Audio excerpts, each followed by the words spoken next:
Hi, welcome back to Saiwan Fam.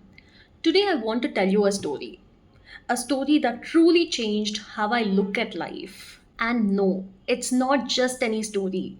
It's a heart of book I read recently. And the book is Power of No.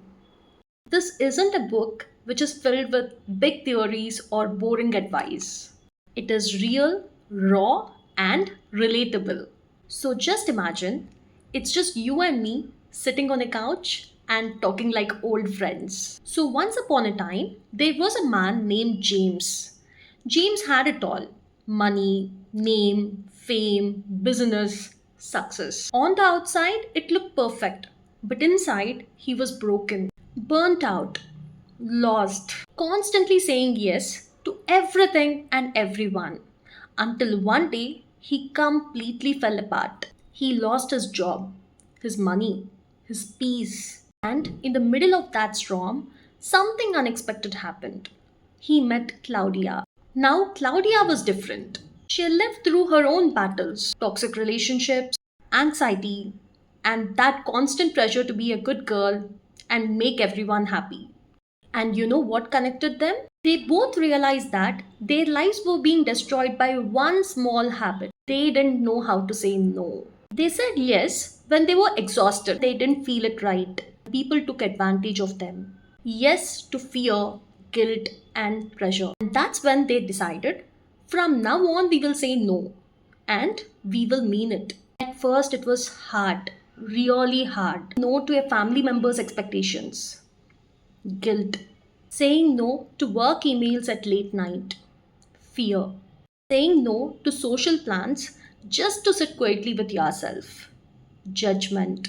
But slowly, the magic began. They noticed something no one talks about. Every time they were saying no to something that drained them, they were actually saying yes to something that healed them. Saying no to overworking equals to yes to rest. Saying no to toxic friends equals to yes to peace. No to social pressure equals to yes to authenticity. They became their shield, power, reclaiming their life. In one chapter, Claudia shares a moment which gave me goosebumps. She was in a yoga class, feeling overwhelmed by everything: her life, her expectations, her constant need to please. That moment, her heart whispered something so soft, yet so strong.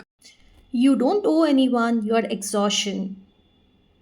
That one line, it hit me like thunder. We are so busy being there for ourselves, we forget to be there for ourselves. James and Claudia started building what they called a no list, things they would no longer allow in their lives. Guess what? It wasn't full of anger, it was full of love. Because every no they said to the world was a yes to themselves, their truth, their joy. This is one of my favorite parts.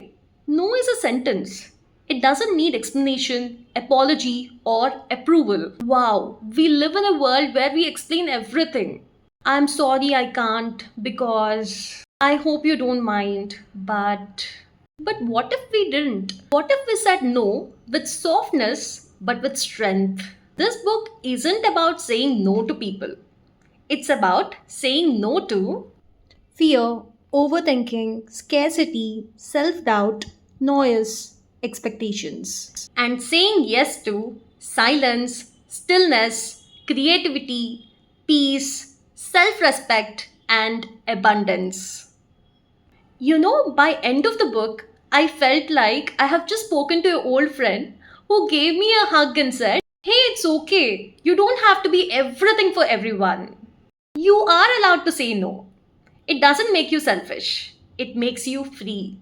If you are someone who feels constantly drained, if you find yourself saying yes to just avoid awkwardness, if you are tired of living on autopilot, please read this book or at least remember the story. You have the power to say no, and that one little word might bring you everything that you might be missing. If this story touched your heart, share it with someone who needs to hear it today. And don't forget to like, comment, and subscribe to Saiwan Fam.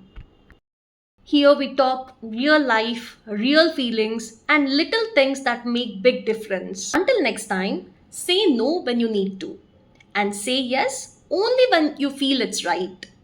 And say yes to yourself.